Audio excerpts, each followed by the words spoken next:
کیا بھینس کی قربانی جائز ہے؟ میں سمجھتا ہوں کہ دیکھو یہ مسئلہ ہے، بھینس کی قربانی اصل میں گائے کی طرح سمجھی جاتی ہے، تو اس کے جائز ہونے میں کوئی قباحت تو نہیں۔ میری جو اپنی پرسنل رائے ہے کہ بھینس کی قربانی جائز ہے، اس کو گائے پر محمول کر سکتے ہیں۔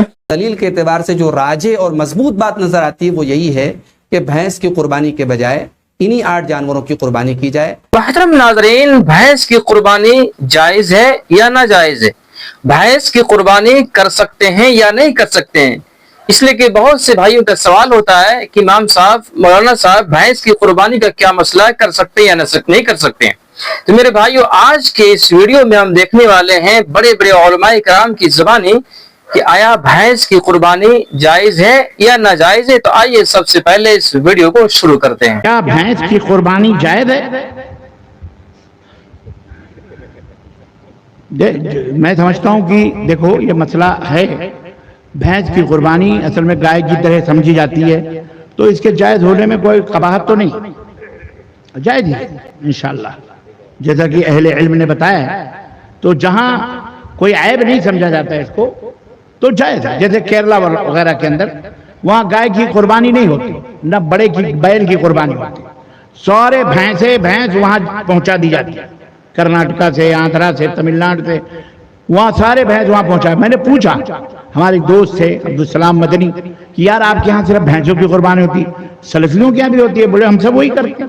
ہم نے کہا ہمارے یہاں اتر پردیش کے سلفی تو اس کو حرام کہتے ہیں، تو بولے پتہ نہیں۔ ہم نے کہا پھر اس کا مطلب یہ ہے کہ جائز ہے، حرام نہیں ہے، جائز ہے۔ اس ویڈیو کو بھی ملاحظہ فرمائیں۔ بھینس کی قربانی کر سکتے ہیں یا نہیں؟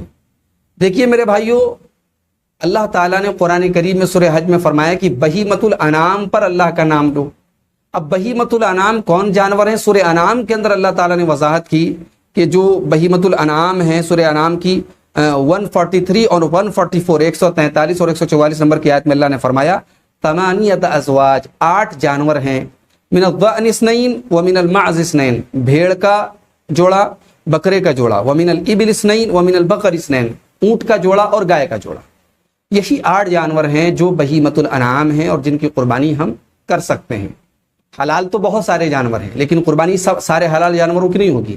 بھینس حلال ہے، اس کا گوشت کھانا حلال ہے، اس کا دودھ پینا حلال ہے، وہ حلال جانوروں میں سے ہے، مگر قربانی کر سکتے ہیں یا نہیں اس بارے میں اہل علم کا اختلاف ہے۔ بہت سارے علماء نے، چونکہ عربی لغت کی کتابوں میں یہ کہا گیا ہے کہ الجاموس نوع من البقر، بھینس بھی گائے کی ایک قسم ہے، تو چونکہ لغت کی روح سے بھینس گائے کی قسم میں شامل ہے، اس لیے بہت سارے علماء نے بھینس کی قربانی کو صحیح قرار دیا ہے، جائز قرار دیا ہے۔